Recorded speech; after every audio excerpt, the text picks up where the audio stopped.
Yo mga idol, kamusta? Sports Talk PH nga pala.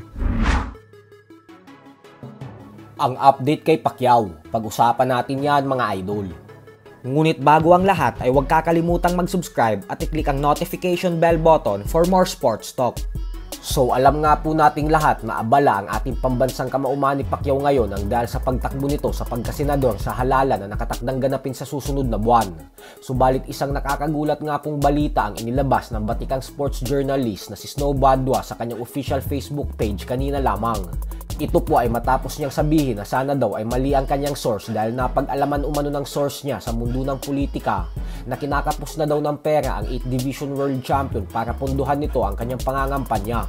Ayon kay Badwa ay kilala natin si Pacquiao bilang isang matulungin na tao at namimigay ng milyon-milyong piso sa mga charity, kapamilya at kaibigan niya noong nasa kasagsagan pa siya ng kanyang kasikatan.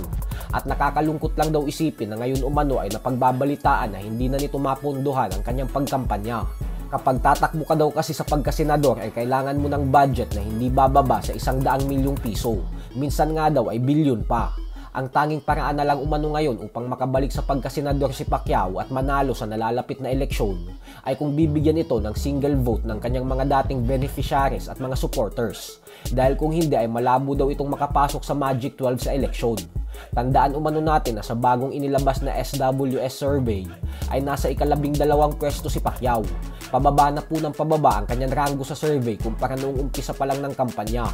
Dagdag pa ni Badwa na kapag tuluyang natalo si Pacquiao ay posibleng mawala na ang kanyang liga na MPBL at ang blow-by-blow boxing.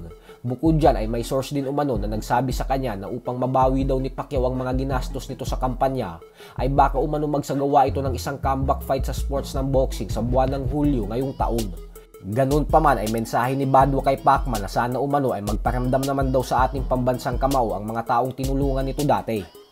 Madaming fans naman ang nag-iwan ng komento sa post na ito ni Snow Badwa kung saan ayon sa kanila ay dapat daw kasi ay sa umpisa pa lang ay hindi na daw tumakbo si Pacquiao. Huwag na daw dapat nito pasukin ang politika at mag-focus na lang sa pagtulong sa mga atleta, lalong-lalo na sa mga bagitong boksingero na nangangarap din maging world champion balang araw. Bukod dyan ay may mga nagsabi din na dapat daw makontento si Pacquiao sa kung ano na ang meron siya.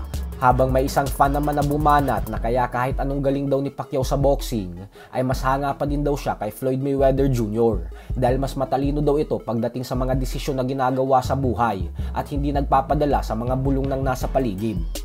Sa kabilang banda naman mga idol ay lakas loob nga pong sinabi ng Golden Boy promoter Oscar De La Hoya na matapos niya umanong dumalaw at bumisita sa training camp ng kanyang alaga na si Ryan Garcia, ay masasabi niya daw na kawawa ang sasapitin ni former WBA Junior Welterweight World Champion Rolando Romero sa laban nila sa May 2. Paliwanag ni De La Hoya na ibang-iba daw yung paghahandang ginagawa ni Garcia ngayon, kung saan nakafocus daw talaga ito ng gusto sa pag-e-ensayo.